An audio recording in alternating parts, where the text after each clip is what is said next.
Ating pag-aralan ang aral ng makapagbibigay po sa atin ng encouragement lalo na sa ating kapanahunan dahil siyempre naharap po tayo sa sitwasyon na tayo po ay na halos buong mundo ay naharap sa tinatawag na pandemic o yung tinatawag na COVID-19.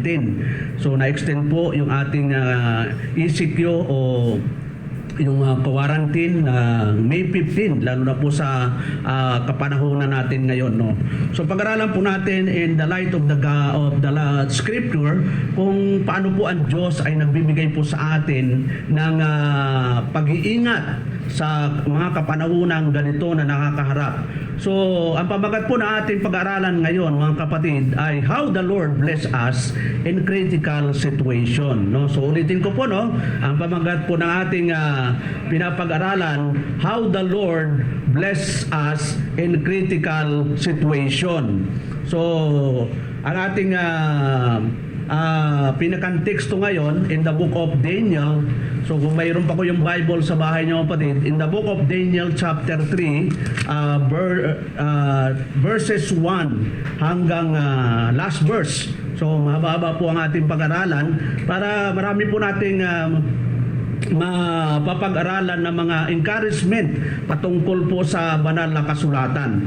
So dito po sa Book of Daniel, siyempre po ang sumulat po nito ay si Daniel, no? At alam natin yung pangyayari na yung mga events during Nebuchadnezzar's reign, on the eve of Babylon fall, tapos Daniel on trial, vision during Belshazzar reign, Daniel's prayer in the 70 weeks, Daniel's final revelation. So, tutuktok po tayo doon sa pag-aaral tungkol po doon sa pangyayari ng tatlong kabataan, no? Para makita natin ano ba yung kanilang paninindigan na ginawa during the time, no? So, dito po sa Daniel chapter 3, verse 1, image made and set up, no? Sabi doon sa verse 1, Nebuchadnezzar the king made an image of gold whose height was 3 score cubits and the breadth thereof 6 cubits. He set it up in the plain of Dura and the province of Babylon. So dito ay pinapakita, mga kapatid, no, the book of Daniel na mayroong isang hari, si King Nebuchadnezzar, na nagpagawa ng napakalaking rebulto, no? Sabi doon, whose height was 3 score cubits and the breadth thereof 6 cubits. He set up in the plain of Dura and the province of Babylon. So, nasa Babylonia po yon, mga kapatid. So, kung titinan po natin yung pinaka-background po nito, siyempre po na nagkaroon ng captivity po ito, no? Nasakop po ng Babylonia ang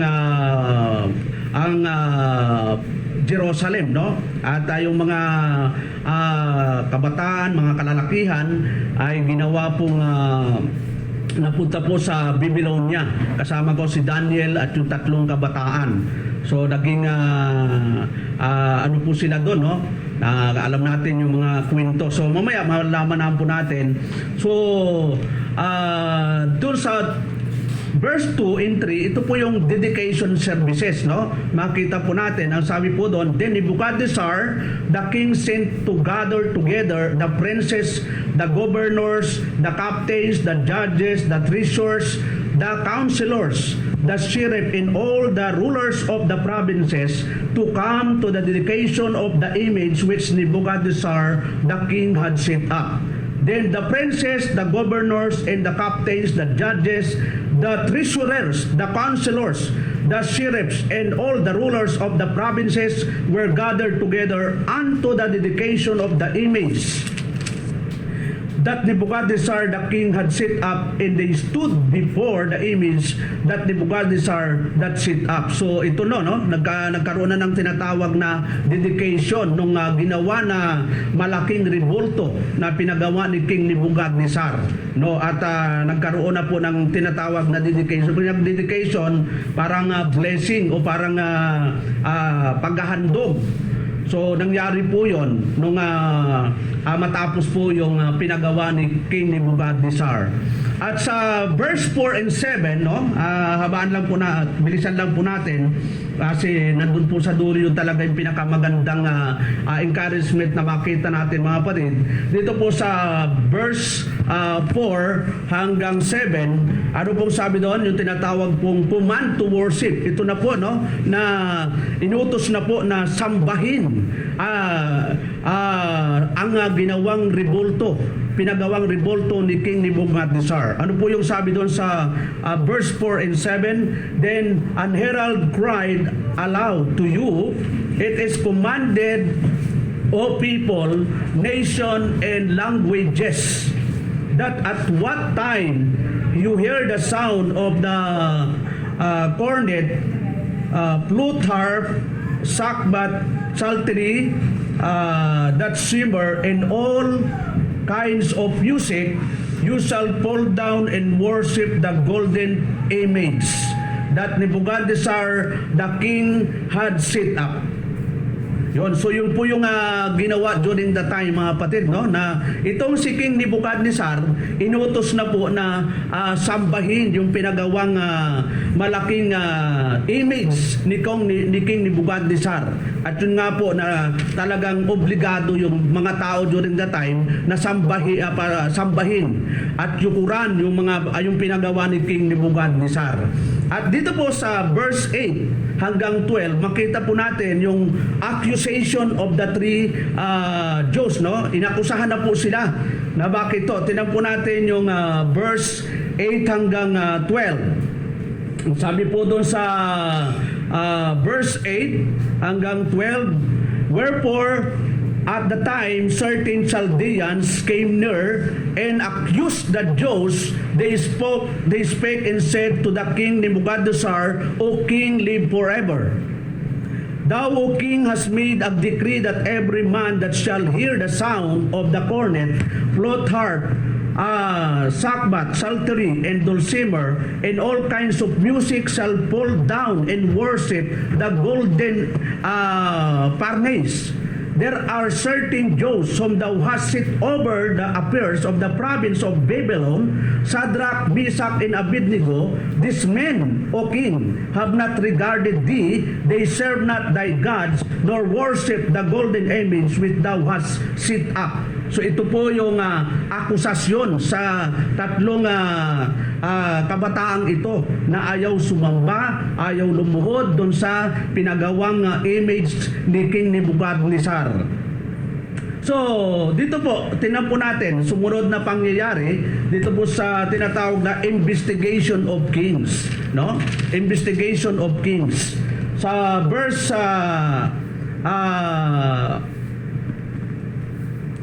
13 hanggang 15, no? Ito po, inimbestigahan na po sila ni King Nebuchadnezzar kung bakit hindi sila sumamba.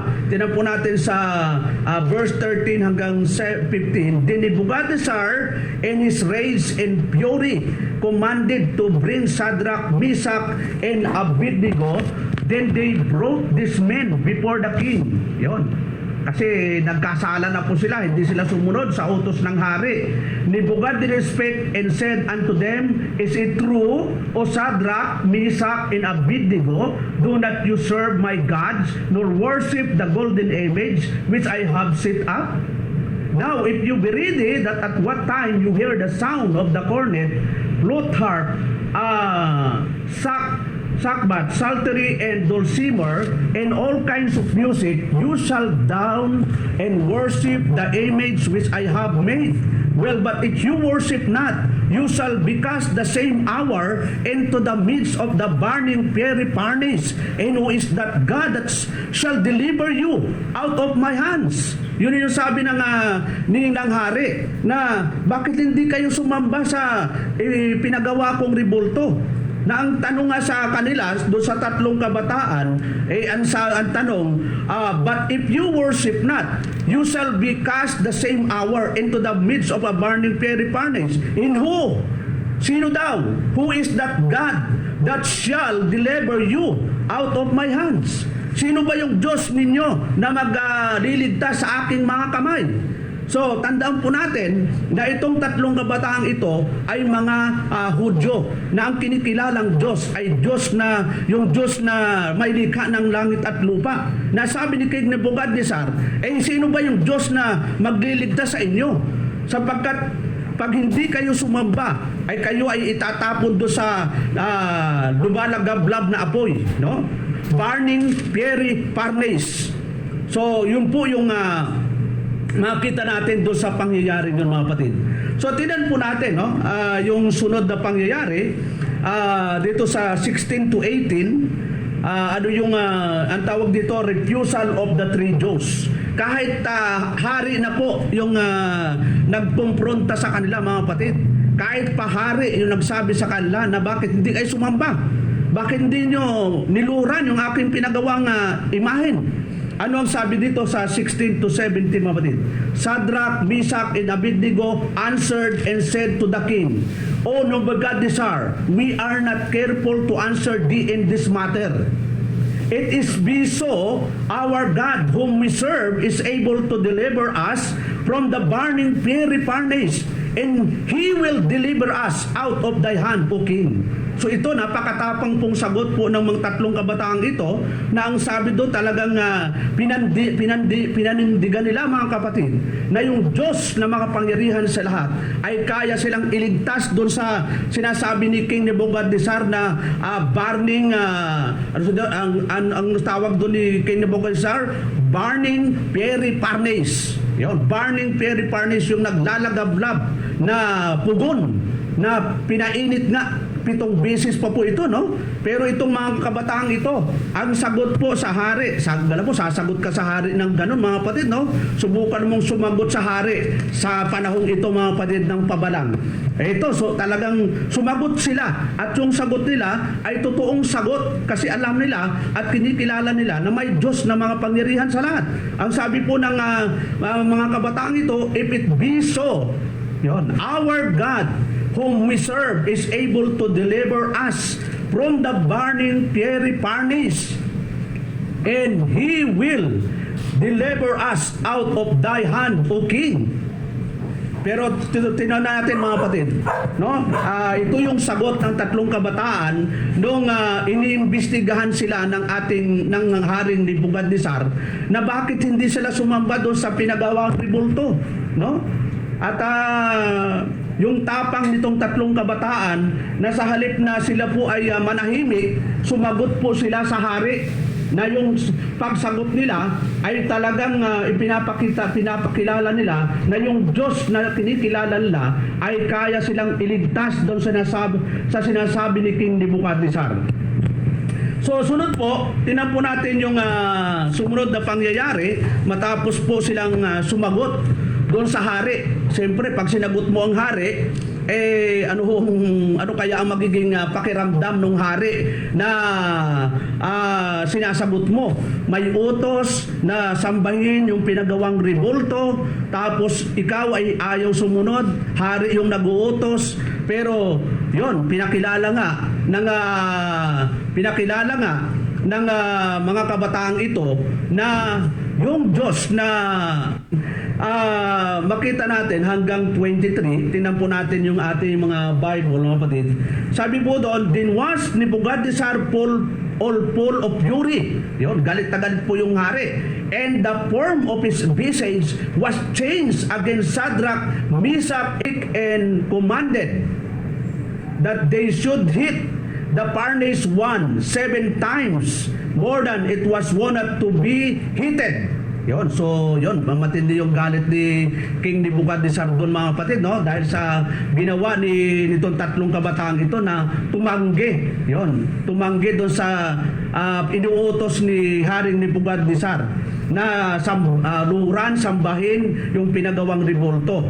At ano yung nangyari po doon, mga kapatid, no? Sabi doon sa 21, and these men were bound in their coats, their hosen and their yachts and other garments, and were cast into the midst of the burning fiery furnace. Therefore, because the king commandment was urgent, and the furnace exceeding hot, Yun, napakainit po. The flame of the fire shewed those men that look up, Shadrach, Meshach, and Abednego. And these three men, Shadrach, Meshach, and Abednego, fell down, bound into the midst of the burning fiery furnace. Then Nebuchadnezzar, the king, was astonished. Yun, ito na po yung nangyari, no? Matapos silang ilagay po sa pugon, no? Ay nakita po na nabigla po na mangha itong si King Nebuchadnezzar. So sabi doon, then Nebuchadnezzar, the king, was astonished and rose up in haste and spake and said unto his counselors, did not we cast three men bound into the midst of the fire? They answered and said unto the king, True, O king. He answered and said, Lo, I see four men lost walking in the midst of the fire, and they have no heart, and the form of the fourth is like the Son of God. Yun, so nakita po na makita na ang itong si King Nebuchadnezzar, nakita niya na itong tatlong ito ay nandun lang nakatayo, at nakita niya may kasama. Apat na yung nakita niya. So ano yung sunod na pangyayari, mga kapatid? So the king convinced, yun, nakumbinsi itong haring ito. Saan siya nakumbinsi? Tingnan po natin yung verse 26 hanggang 28. Then Nebuchadnezzar came near to the mouth of the burning fiery furnace, and he spake and said, Shadrach, Meshach, and Abednego, you servants of the Most High God, come forth and come hither. Then Shadrach, Meshach, and Abednego came forth of the midst of the fire. And the princes, governors, and captains, and the king's counselors being gathered together, saw these men, upon whose bodies the fire had no power, nor was an hair of their head seen, neither were their coats changed, nor the smell of fire had passed on them. Then Nebuchadnezzar spake and said, Blessed be the God of Shadrach, Meshach, and Abednego, who had sent his angel and delivered his servants that trusted in him, and have changed the king's word and yielded their bodies, that they might not serve nor worship any God except their own God. Yun. So ito po, no, nagbago na po yung pananaw ni King Nebuchadnezzar dito matapos po yung pangyayari ito na manandigan po itong tatlong kabataang ito, no.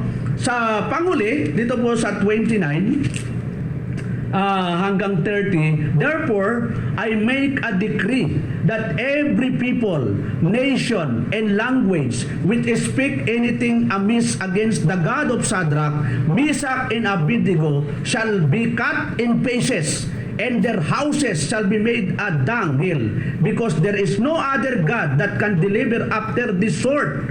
Then the king promoted Shadrach, Meshach, and Abednego and the province of Babylon. So yun po yung pangyayari in the book of Daniel chapter 3, no? Medyo mahabang chapter, pero ang dami nating matutunan doon, mga kapatid, no? Unang-una, yung tatlong kabataang yun, mga kapatid, talagang mayroon silang matibay na prinsipyo pagdating po sa pananampalataya sa Diyos. Pagdating po sa pagsamba sa Diyos, ay mayroong prinsipyo itong tatlong kabataan na ang Diyos nila ay nandun sa langit, at hindi po ng mga material na bagay na kahit sino pa yung mag-obliga sa kanila na mag-utos na sumambahin yung sino man na ginawa ng tao, sila po'y nananigan. Sila po'y nandun yung kalang matibay na pundasyon na ang Diyos namin ay nasa langit. Yon, ang Diyos namin ay espiritu. Ang Diyos namin ay hindi nakikita. Ganun po yung matibay na prinsipyo nito tatlong kabataan, at makita nga po natin na kahit ikamatay nila, ang sabi nila, ang Diyos namin ay handa kaming iligtas sa ganitong sitwasyon. Pero kung babasahin natin, na kahit hindi daw sila iligtas ng Diyos, hindi sila sasamba sa pinagawa ni King Nebuchadnezzar. Ganun po katibay, kalalim yung pananampalataya. Balikan lang po natin na ang sabi ng talata, na sabi doon sa verse 28, Then Nebuchadnezzar spake and said, Blessed be the God of Shadrach, Meshach, and Abednego, who had sent his angels and delivered his servants that trusted in him, and have changed the king's word and yielded their bodies that they might not serve nor worship any God except their own God. So yun po yung pinaka magandang nangyari po doon sa panahong yun, mga kapatid, no? Na hindi lang po si Daniel ang nakakilala sa Panginoon during the time, pati yung hari na kumbinsi, no, sa paninindigan nila na hindi lang na-compromise yung kanilang pananampalataya. Kasi pag na-compromise mo, paano pa ma-encourage sila na yung Diyos mo ay totoo? Itong tatlong kabataang ito, na kahit sila, ikamatay nila yung pagsuway nila, alam mo, hari ang nag-utos. Pero sabi ng tatlong kabataang ito, Shadrach, Meshach, and Abednego answered and said to the king Nebuchadnezzar, We are not careful to answer thee in this matter. It be so, yon, verse 17, our God, whom we serve, is able to deliver us from the burning fiery furnace, and he will deliver us out of thy hand, O king. But if not, yun, kita po, no? Yung mga pananalita itong mga kabataang ito, matindi yung kanilang pundasyon pagdating po sa aral ng Diyos, pagdating po sa pagkakilala sa Diyos. Ano pong sabi nila? But if not, be it known unto thee, O king, that we will not serve thy gods, nor worship the golden image which thou hast set up. Gaano katapang itong tatlong kabataang ito, kapatid, na sagutin mo yung hari, na alam ng tatlong kabataang ito na pag hindi lang ginawa, ang katumbas nito ay kamatayan. Pero hindi sila natakot, mga kapatid. Bakit to? Pag matibay po yung pundasyon natin sa aral po ng Diyos, hindi po tayo matatakot sa anumang bagay na dito sa mundo. Yun, hindi tayo dapat kinatatakutan. Kasi itong tatlong ito ay talagang matibay po yung pundasyon pagdating po sa pananampalataya sa Diyos. Nakatulad din ni Daniel, no? Si Daniel din po, no? Ang kanyang ginawa, nanalangin siya 3 times a day. At sabi doon ay walang mananalangin, pero nanalangin pa rin po siya 3 times a day. Talagang nakita po ng mga nag-akusa sa kanya. At sabi doon, kung sino mang mananalangin tatlong beses sa isang araw ay ipapakain sa leon. At nanandigan po ito si Daniel, katulad dito tatlong kabataang ito. At makita natin, iniligtas sila ng Diyos. At ganoon din po sa New Testament, mga kapatid, no? Kung titan po natin ang New Testament, yung mga pangyayari po ni Apostol Pablo sa kanyang buhay, at siya po, kung babaybayin po natin yung kasaysayan from the book of Matthew, Mark, Luke, hanggang sa mga sulat ng mga apostol, ang daming pangyayari, mga kapatid, no? Na talagang ang mga apostol nililigtas ng Diyos, na doon yung protection, na doon yung paggabay, at kahit si Apostol Pablo ay pinatutuhanan po niyan. Tingnan po natin sa Romans chapter 8 verse 35, no? Ang sabi po ng ating kapatid na Pablo dito po sa Romans chapter 8 verse 35, Who shall separate us from the love of Christ? Yon. Siyempre, malayo po ito sa pangyayari nung tatlong kabataan, pero yung Diyos ni Meshach, ni Shadrach at ni Abednego ay Diyos din po ni Apostol Pablo, at Diyos din po natin, mga kapatid. Sabi ni Apostol Pablo, Who shall separate us from the love of Christ? Yun, sino ba yung makapaghiwalay sa atin sa pag-ibig kay Kristo? Shall tribulation? Yun, itong tatlong kabataan, hindi lang tribulation kamatayan nga ang katumbas nila. Pero nandun po yung kanilang paninindigan, mga kapatid, nandun yung foundation nila. Ay si Apostol Pablo, sabi niya, tribulation, ano yun? Kahirapan, distress, persecution. So during the time, persecution po yun. Yung nangyari kaya sa tatlong kabataang yun. Famine, yun, tagutom, nakedness, kahubaran, peril or sword, as is written, for thy sake we are killed all the day long. Yun, ganun ang naranasan ng mga apostol during the time, mga kapatid, no? Kung yung mga unang lingkod ng Diyos, tatlong kabataan, si Daniel, may naranasang matinding persecution, matinding panganib, trouble, pero nalampasan po nila dahil sa tulong ng Diyos. Ganon din si Apostol Pablo, yung unang mga lingkod natin sa Bagong Tipan. Nalampasan po nila yun, mga kapatid. Bakit to?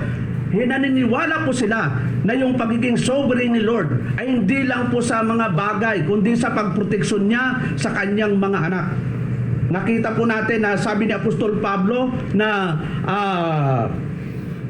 we are accounted as sheep for the slaughter. Verse 37, now in all these things we are more than conquerors through Him that loved us. For I am persuaded that neither death, nor life, nor angels, nor principalities, nor powers, nor things present, nor things to come, nor height, nor depth, nor any other creature shall be able to separate us from the love of God which is in Christ Jesus our Lord. So ganun po katindi po yung pananampalataya ng ating mga naunang mga kapatid sa Panginoon, no? Sa Old Testament. Kaya nga si Abel ay pinatay, no? Dahil nga yung kanyang paninindigan. Yung mga unang mga mananampalataya, bakit to sila ay pinag-uusig at pinagpapatay? Dahil din po sa paninindigan sa Diyos, mga kapatid, no? At ito yung time, mga kapatid, na tayo pong mga anak ng Diyos, manindigan kung ano yung tama, kung ano yung kalooban ng Diyos, dapat manindigan tayo. So, dapat walang kinatatakutan pagdating po sa spiritual na buhay. Dahil yung spiritual na buhay natin, yun po yung nagpapapatatag sa atin. Lalo na po sa ating kapanahunan ngayon. Pag ang spiritual mo ay hindi matatag, talagang bibigay at bibigay ka. Bakit to? Kala mo, sa dami ng nangyayari ngayon. Yun, sa dami ng mga nangyayari sa ating kapaligiran. Hindi natin alam kung anong susunod dito sa COVID. Dahil tag-ulan na. Hindi natin alam kung tag-ulan, kung may super bagyo na naman darating, nawawala. Pero hindi natin alam ang susunod. Kung hindi tayo matatag sa espiritual at yung ating pundasyon ay mahina, ay talagang madali tayong bibigay, mga kapatid. So katulad dito, kapatid, no? Basta tayo, bilang mananampalataya, tayo'y manghawak doon sa mga pangako ng Diyos. Tayo'y manghawak doon sa mga promises ng Lord. Ano ba yung mga promises ng Lord, mga kapatid, no? Kung titingnan lang natin from the Old Testament, yung ating scripture reading, napakaganda po, mga kapatid, no? Tingnan po natin. Kasi kaya magtitibay ka lang pag hawak-hawak mo yung mga pangako ng Diyos, yung mga promises of the Lord. Ano po, tingnan po natin yung Psalms. Tingnan lang po natin yung ibang verses doon, mga kapatid. Psalms chapter 23, yung ating binasa kanina.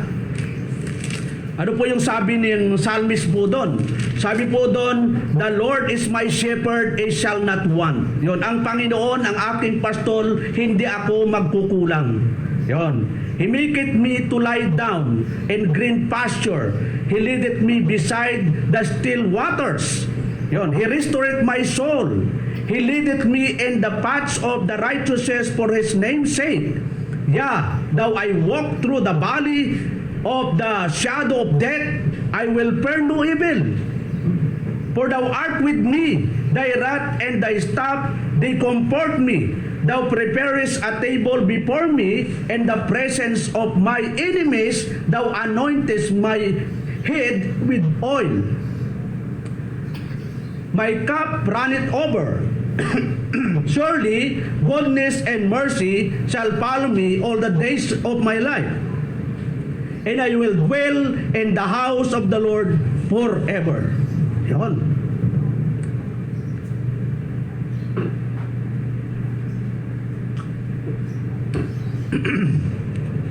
So yun po yung ating pinag-usapan, kapatid, yung ating pamagat ng ating pinapangaral ngayon, how the Lord bless us in critical situation, no?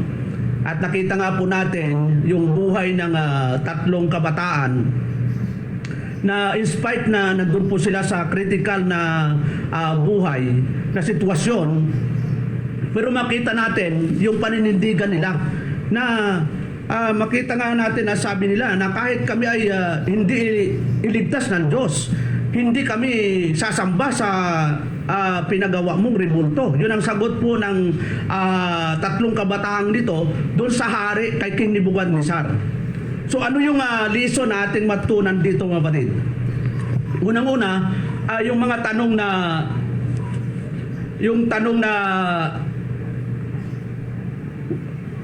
kung tayo po ang nakasakalagayan ng tatlong kabataang yon, mapapanindigan ho ba natin na hindi sundin yung utos ng hari?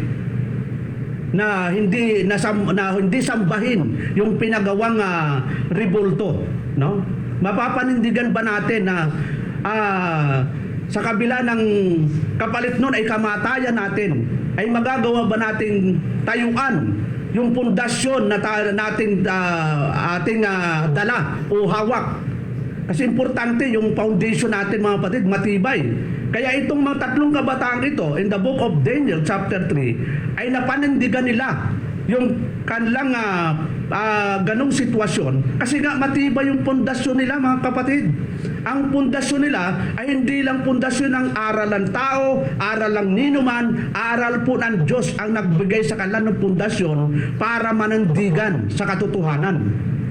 So, kaya ba natin na i-give up yung buhay natin alang-alang sa pagsunod sa Diyos, kahit ito'y resulta ng ating kamatayan? Katulad nitong tatlong kabataang ito, no? Na sabi nila na kahit hindi kami tulungan ng Diyos na iligtas sa hurnong yan, hindi pa rin kami sasamba. Kumbaga, walang kondisyon itong tatlong kabataan kung iligtas man o hindi ng Diyos. Ang alam namin, mali ang pinapagawa mo sa amin. Ang alam namin, ang panindigan ay dapat ang sasambahin namin yung Diyos na may gawa ng langit at lupa. So ganun din sa ating buhay, mga kapatid, na yung panindigan dapat makita po sa ating buhay, no? Yung ating tinatawag na integridad bilang Kristiyano. Kasi maraming Kristiyano lang sa aral, Kristiyano lang sa pangalan, pero sa paninindigan, wala ho sa paninindigan. Kailangan nandun po yung paninindigan na walang ikatatakot. Kasi marami yung mga pangako ang Diyos na makita natin sa banal na kasulatan. Kung alam natin the omniscience of God, that God, na ang Diyos alam yung ating pangailangan, alam ng Diyos yung detalye ng buhay natin, ba't ka mag-aalala, mga kapatid? Ang Diyos ay omnipotent, makapangyarihan siya. Nagawa nga niya ang langit at lupa. God created the heavens, the earth. At kung mabasa natin ang buong chapter 1 ng Genesis, ginawa niya ang araw, bituin, buwan, ano pa, pangalanan mo, hayop, lahat ng klase ng hayop sa parang, sa dagat, sa himpapawid, ginawa niya. Ganon siya kapangyarihan. Ang Diyos po ay omnipresent. Pag sinabi omnipresent, yung kanyang presensya ay nandun sa kanyang mga anak. Ano sabi ng ating Panginoon, Matthew 18:20, kung nasaan ang dalawa o tatlong nagkakatipon, nandun siya sa nagkakatipong yaon. Ang sabi din po niya, Matthew 28:20, teaching them to observe all things whatsoever I have commanded you, and lo, I am with you always. Yun ang sabi ng ating Panginoon, yung presensya. Kung alam natin yun, mga kapatid, ba't tayo matatakot? Ba't tayo mangangamba? Ba't ka mai-stress sa buhay na ito? Ay samantalang yung Diyos natin ay sabi nga, ano ba yung Diyos natin? Tinanga po natin, mga kapatid, dito po sa 1 Timothy, yung pagiging eternal ng Diyos. 1 Timothy chapter 1 verse 7. Basahin na po natin ito, mga kapatid, para verse 17. Sabi doon, now unto the King eternal. Yun, yung ating hari ay eternal. Yung hari, yung mga hari dito sa lupa, yung mga presidente, sino mang namumuno dito sa mundo, hindi po sila eternal. Pansamantala lang po sila, mga kapatid. Kuminsan, hindi umaabot ng 6 na taon. Diba? May mga presidente, hindi umaabot ng 6 na taon.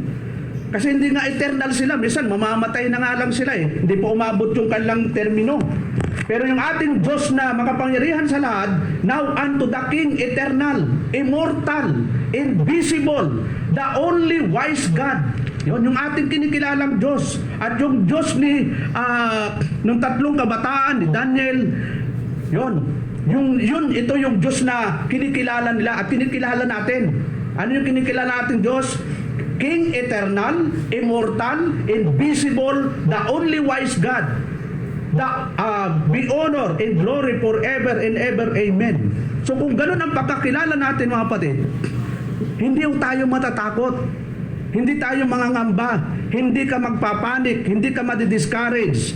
Kaya nga yan ang sabi din ng Panginoon ng Diyos kay Joshua nung siya po ay naging successor ni Moises nung panahon na wala na po si Moises, si Joshua na po yung kahalili nun. Pero ang sabi po ng ating Panginoon kay Joshua sa verse 6, be strong and of a good courage. Yun, maging malakas ka, maging matapang. For unto these people shall thou divide for inheritance the land which I swear unto their fathers to give them. So inulit po niya, verse 7, only be thou strong and very courageous, that thou mayest observe to do according to all the law which Moses my servant commanded thee. Turn not from it to the right hand or to the left, that thou mayest prosper whithersoever thou goest. So ito po yung kailangan nating gawin mga kapatid. Katulad ng tatlong kabataang ito na talagang mayroon silang katapangan, mayroon silang kalakasan na harapin ang anuman mong kalaban na nakakalabanin yung kanilang pananampalataya sa Diyos. So pag hindi po tayo nanindigan sa paninindigan, matatalo po talaga tayo.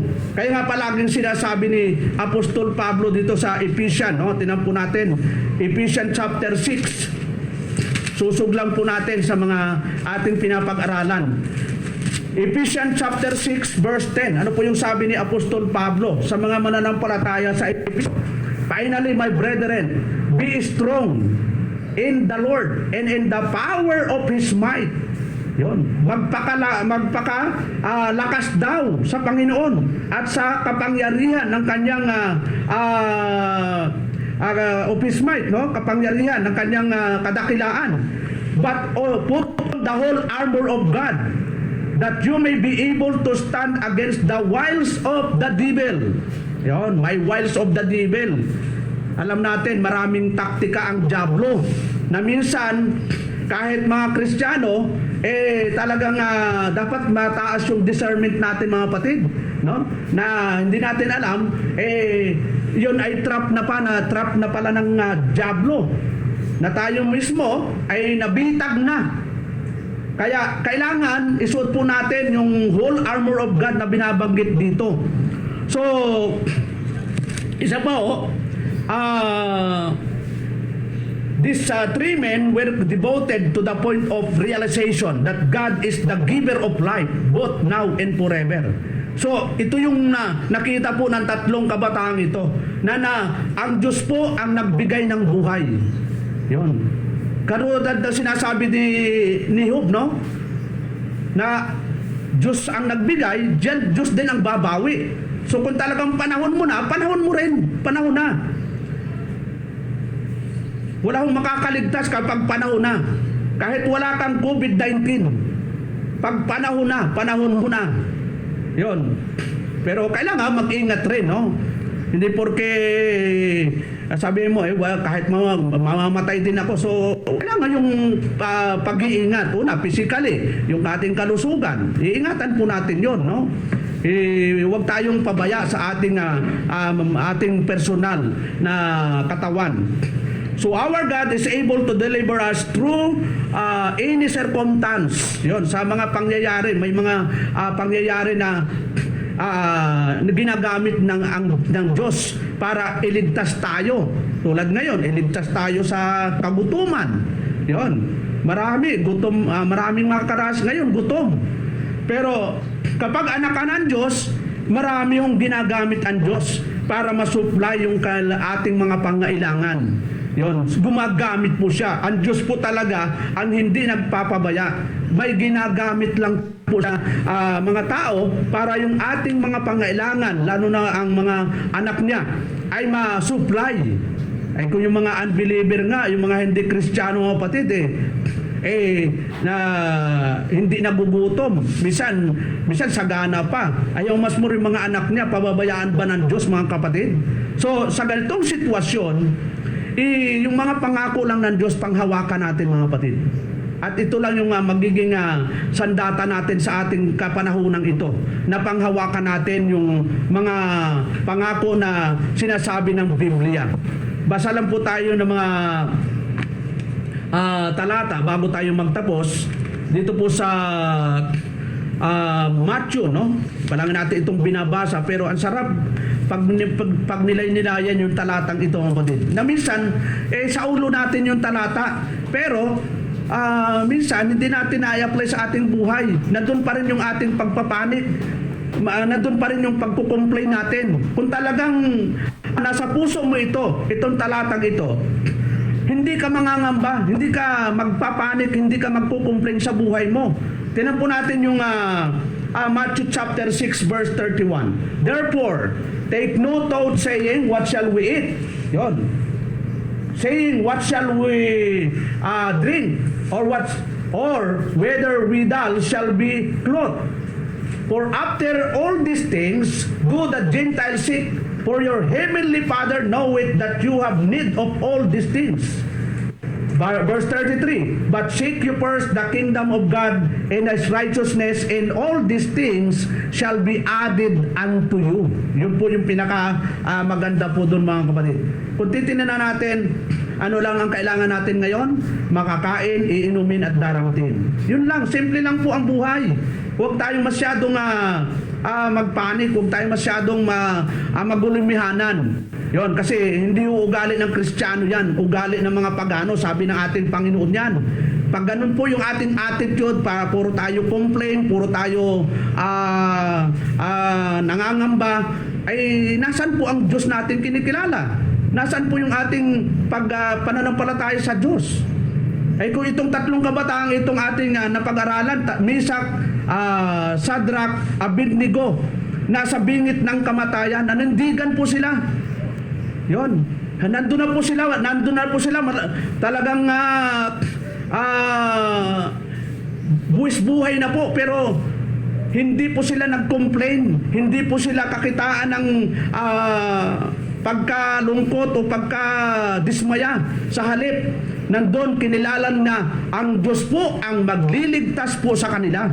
Yun, ulitin nga po natin yung statement nila, at dito po tayo magtatapos. Dito po sa Daniel chapter 3, no? Daniel chapter 3, dito po tayo magtatapos doon sa statement ng tatlong kabataang ito. Sabi doon sa verse 16 hanggang 18, Shadrach, Mesak, and Abednego answered. Yun, kasi inimbestigahan na po ito ng hari, no? And said to the king, O Nebuchadnezzar, we are not careful to answer thee in this matter. If it be so, our God, our God whom we serve is able to deliver us from the burning fiery furnace, and He will deliver us out of thy hand, O king. Ililigtas kami ng aming Diyos doon sa napakainit na pugon, at ililigtas din kami sa iyong mga kamay, sabi ng tatlong kabataang ito. Ang lakas ng loob, mga kapatid, no? Ang tapang, yun po yung kalang katapangan. Ito ay resulta ng kalang malalim at marubrob na pagkakilala sa Diyos. Pag malalim at malalim yung pagkakilala mo sa Diyos, nandun po na naging matapang ka. Verse 17, if it be so, ito yung sumunod na sabi na, our God whom we serve is able to deliver us from the burning fiery furnace, and He will deliver us of thy hand, O king. But of it not, kung hindi man kami iligtas, be it known unto thee, O king, that we will not serve thy gods. Alam mo yun? Hindi nila binigyan ng kondisyon ang Diyos na kapag hindi sila iligtas, sasamba na lang. Hindi po. Kahit hindi sila iligtas ng Diyos, hindi pa rin sila sasamba. Malalim po talaga yung pagkakilala nila sa Diyos, mga kapatid. Talagang, at nakita po naman natin, iniligtas sila ng Diyos. Kasi pag nakita ng Diyos yung paninindigan mo, yung iyong integridad bilang mananampalataya, nalagang nandun po, maghihimala po talaga ang Diyos. Yun, nandun po yung pagkilos ng Diyos sa kanyang mga lingkod, sa kanyang mga anak. So, Nawa, mga kapatid, marami tayong natutunan ngayong umaga at saka panahon ng ito na naharap po tayo sa tinatawag pong dalahin problema, yun po, wala talagang gawin po natin yung kalooban ng Diyos at kung ano yung dapat